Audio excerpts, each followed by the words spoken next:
നമസ്കാരം. തിരുവല്ല മീഡിയ വാർത്തകളിലേക്ക് സ്വാഗതം. ലോക്സഭാ തെരഞ്ഞെടുപ്പിൽ UDFിനൊപ്പം നിൽക്കുന്ന പതിവ് ഇത്തവണയും തിരുവല്ല നിയോജക മണ്ഡലം തെറ്റിച്ചില്ല. 11 പഞ്ചായത്തുകളും ഒരു മുനിസിപ്പാലിറ്റിയും ഉൾപ്പെടുന്ന തിരുവല്ല നിയോജക മണ്ഡലത്തിൽ നിന്ന് UDF സ്ഥാനാർത്ഥിയായ ആൻഡോ ആന്റണിക്ക് ലഭിച്ചത് 11,530 വോട്ടുകളുടെ ഭൂരിപക്ഷമാണ്.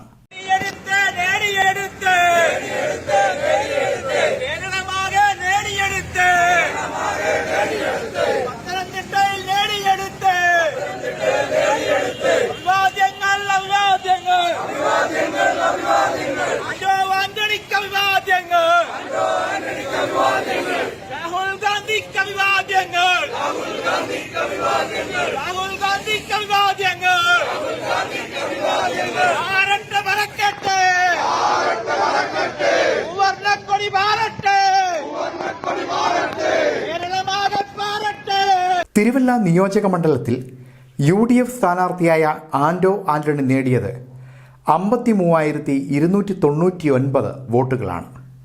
LDF സ്ഥാനാർത്ഥി തോമസ് ഐസക്കിന് ലഭിച്ചത് 41,769 വോട്ടുകൾ.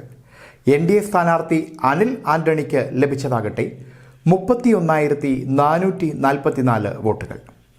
തിരുവല്ല മണ്ഡലത്തിൽ ആൻഡോയും ഐസക്കും തമ്മിലുള്ള വോട്ട് വ്യത്യാസം 11,530 ഒന്നാം സ്ഥാനത്തുള്ള ആൻഡോ ആന്റണിയും മൂന്നാം സ്ഥാനത്തുള്ള അനിൽ ആന്റണിയും തമ്മിലുള്ള വ്യത്യാസമാകട്ടെ 21,855 വോട്ടുകളാണ്.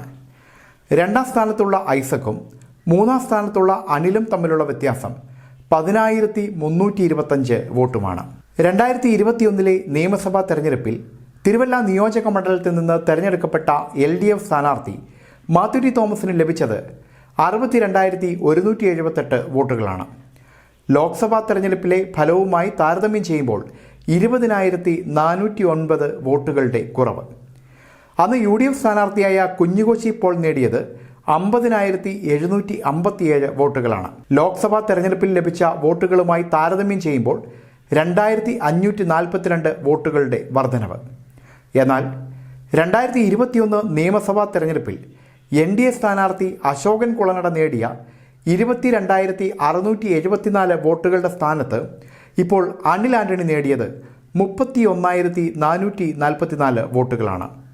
8,770 വോട്ടുകളുടെ വർധനവ്. ഈ കണക്ക് വെച്ച് നോക്കുമ്പോൾ മണ്ഡലത്തിൽ ഏറ്റവും കൂടുതൽ വോട്ടുകൾ വർദ്ധിച്ചത് NDAക്കാണ്. News desk Thiruvalla media. കണ്ണിന് കാഴ്ചക്കുറവുണ്ടോ? ആധുനിക ചികിത്സ ഫലിക്കാത്ത പല നേത്രരോഗങ്ങൾക്കും ആയുർവേദത്തിൽ പരിഹാരമുണ്ട്. 10,000 അനുഭവസ്ഥർ. 3 തലമുറകൾക്ക് കാഴ്ചയുടെ പുണ്യം പകർന്ന് തിരുവല്ല സുദർശനം നേത്ര ചികിത്സാലയം. അപ്പോയിന്റ്മെന്റിന് ബന്ധപ്പെടുക 8075150603. നമ്പർ ഒരിക്കൽ കൂടി 8075150603.